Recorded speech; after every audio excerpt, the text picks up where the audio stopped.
الناشطون الحقوقيون المزعومون ومراكز رصد حقوق الإنسان الصفراء التي تكاثرت كالفطر حتى أن وسائل الإعلام إياها تلتقي يوميا العشرات منهم روجوا أن قوات الأمن السورية قامت بعدة حملات مداهمة واعتقلت عددا من الأشخاص في قرية لحميدية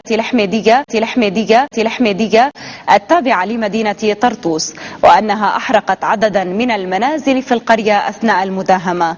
رواية يجلي حقيقتها تلفزيون الدنيا من أرض الحدث المفترض. لا يزال الإعلام المغرض يبث السم في الدسم من خلال الحرب النفسية التي يشنها ضد السوريين، وطرطوس الآمنة لم تسلم من هذا الإعلام الذي يحاول بث حالة من الفوضى الهدامة وترهيب المواطنين وبث إشاعات مختلقة برحيلهم عبر المنافذ الحدودية اللبنانية. يعني صارت عندها مشكلة وشغلت زهران موترية ما موترية، واحد نطح الثاني وبلشوا بعدين، عرفت كيف؟ وصارت الأمور يعني عادية، ولكن نحن مثلا شفناها بعدين بالإذاعات الخارجية الإسرائيلية الصهاينة إنه بلدة الحمدية مثلا صار كذا طائفية وما طائفية، كله كذب بكذب.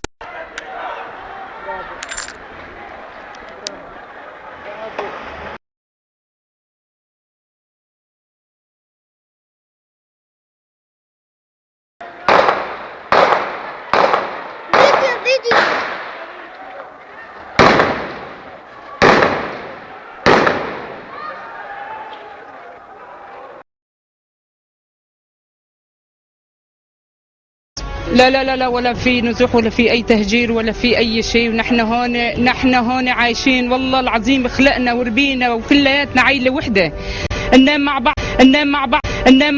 ننام مع بعض وناكل مع بعض ونعيش، عايشين عيلة وحدة كلياتنا هون بالحمد.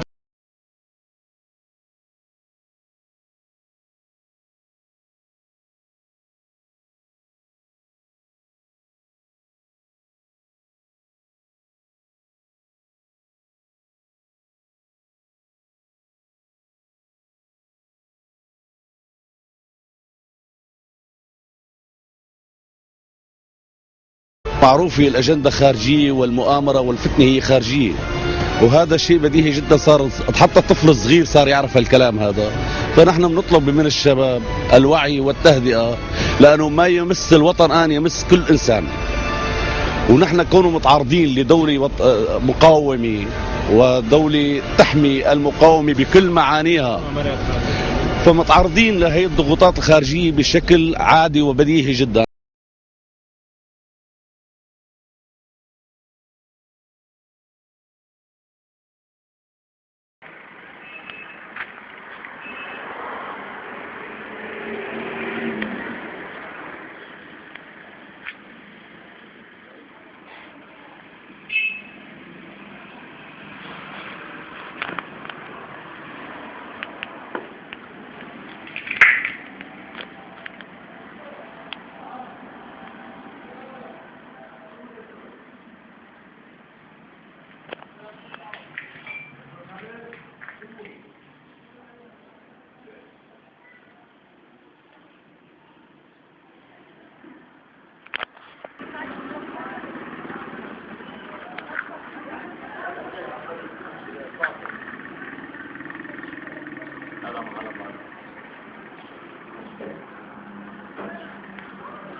الحميدية، البلدة التي تقع على بعد نحو 20 كيلومتر جنوب مدينة طرطوس، متاخمة للعريضة، المنفذ الحدودي الذي يفصلها عن الأراضي اللبنانية، سكانها 11,000 نسمة يعيشون حياتهم المعتادة على عكس الرواية الإعلامية المجيشة. ونحن نعيش منذ أكثر ونحن نعيش في هذه القرية منذ عقود طويلة على المحبة والألفة والتعاون، نتقاسم لقمة العيش سوية.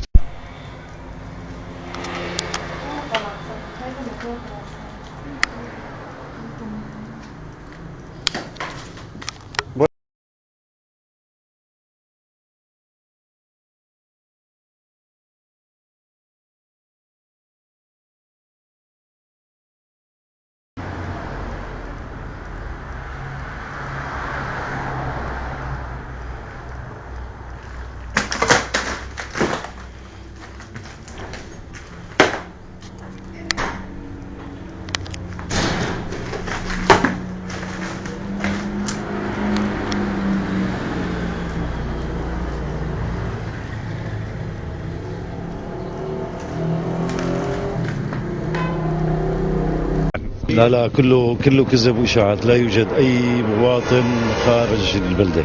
أي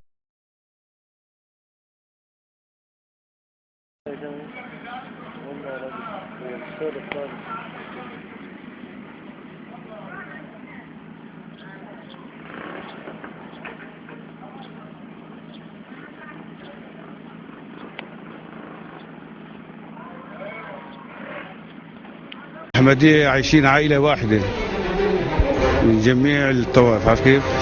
عايشين معزين مكرومين من بعضنا البعض، كلياتنا أخوة. هذا الكلام أصبح مكشوف للجميع، هناك تضخيم إعلامي، هناك تواطؤ إعلامي. حملات اعتقالات من قبل قوات الأمن السوري يروج لها الإعلام المضلل تارة، وأخرى تتحدث عن أن رصاص الجيش يستهدفهم. فأين هم من الحقيقة عندما تنطقها الصورة مدعومة بصوت الحق؟